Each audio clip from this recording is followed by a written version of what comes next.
Anne Hathaway is returning to her rom-com roots as a single mother enamored with her new young beau, a member of a hot boy band. Let's talk about The Idea of You.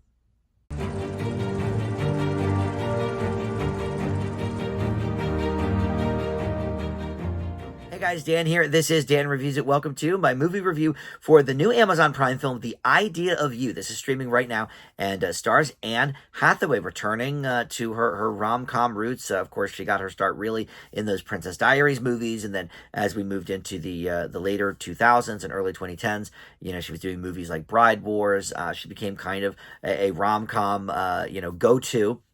But then kind of moved away from that, doing some certainly more dramatic roles. She won an Oscar, obviously, for Les Mis, and lately she's been doing a lot of TV stuff. But this, kind of returns her to, I think, how we all got to know her in this type of a role. And now she is, the older person in this relationship. So we'll talk about all this here in just a moment. But first, let me welcome you into Dan Reviews It. Thank you for finding this video. We do movie and TV reviews here, and just about every day I post something new to the channel, sometimes even 2 in a day. So there's always a lot going on, a lot to check out. With that in mind, please consider subscribing, click that like button, and comment below. And check out the playlist as well on the homepage.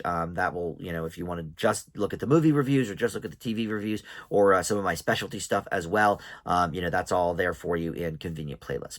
All right, so we've got Anne Hathaway as Soline, who is a single mother of a teenage daughter and also runs an art gallery.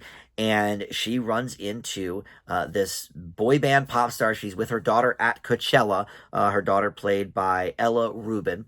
And she accidentally uses this dude's bathroom in his trailer. She's a little confused trying to find the bathroom. And so she ends up running into this boy band celebrity named Hayes, played by Nicholas Galtazine.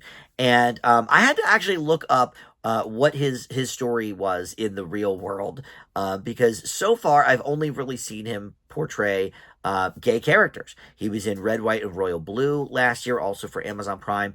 He was in Bottoms, which is now streaming on Amazon Prime. I still have to watch that one. It's on my my 2023 catch-up list. But anyway, so he's got, a rich history with Amazon Prime. But he's, been playing all of these queer characters, and it turns out he identifies as straight. And it's weird because, nowadays it's like, no, you kind of have to, portray what you are in the real world, and straight people are sort of not supposed to play gay anymore. But as a gay man myself, I think that is ridiculous. I say that all the time on this channel. The great Stanley Tucci, one of the great gay characters of all time in Devil Wears Prada with Anne Hathaway, mind you, he's straight as it comes in the real world. But in any event, he has this great chemistry with these men that he's on the screen with, but he also has amazing chemistry with Anne Hathaway. So I had to kind of look into it a little bit, and I love seeing him in this kind of a role as well. The younger stud, with the older woman,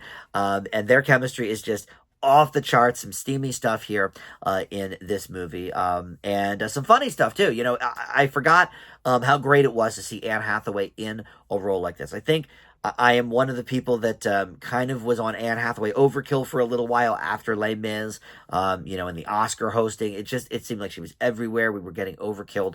And I think she realized that as well. She's spoken about that. So she stepped back a little bit, did some more, indie things and some TV shows here and there. But it is great to see her back in a role like this. And this honestly is one of the best rom-coms I've seen in a while. And part of the reason it works so well is the director and co-writer, Michael Showalter. So he has given us such movies as The Big Sick and The Lovebirds, both really funny movies with Kumail Nanjiani. But he also directed a movie called Hello, My Name is Doris with Sally Field from about 10 years ago. And when I saw that, I was like, okay, you know what? That makes sense, because the writing and directing for Anne Hathaway's character, Celine, is so great. It's so nuanced and leveled. She is not just like, okay, here's this sex-hungry cougar. No, she is dealing with the aftermath of, joining a relationship with a young guy who is in the public eye. She has to all of a sudden navigate these waters of, the gossip columns and the paparazzi, and as well her own daughter, who is embarrassed really about the whole thing, and then her ex-husband who doesn't approve, but at the same time her heart is wanting what it wants, and so she is trying to balance a lot of things, and I think her character is so well written in that regard. Michael Showalter co-wrote this with Jennifer Westfeldt, who mostly is known for her acting.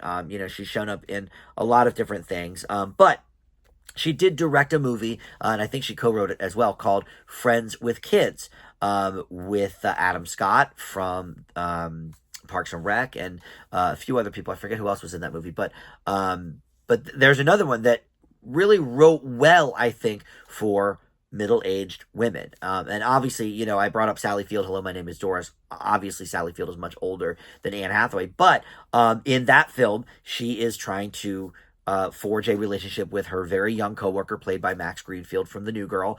And it's very interesting, and it's a lot more nuanced, I think, than it would seem from the tagline. And I think this film really falls into that category as well. There is really, really great writing here for Anne Hathaway's character and just the situations, but more than that, the chemistry is great, like I said, between the two leads.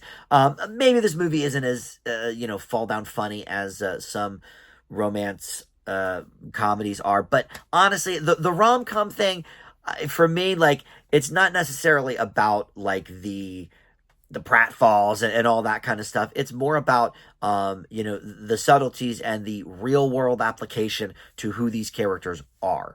Yes, you could throw Billy Crystal, into something When Harry Met Sally and have there be a lot of really, really good laugh lines and punch lines because you've got a comedian doing it. But here it's more the realism of it all, and characters interacting with each other rather than doing, set up joke. And I think it works well for this movie. Definitely the best rom-com I've seen so far in 2024. I leave The Idea of You with an A-, and you can check this out right now on Amazon Prime. It's great to have Anne Hathaway back in this type of role. And I hear Princess Diaries 3 is maybe in the works, maybe in development. So, and Julie Andrews is all on board for it as well. So that would be fun to see as well. But all right, for now we have this at least. Thanks for watching Dan Reviews It. We'll see you next time. Bye.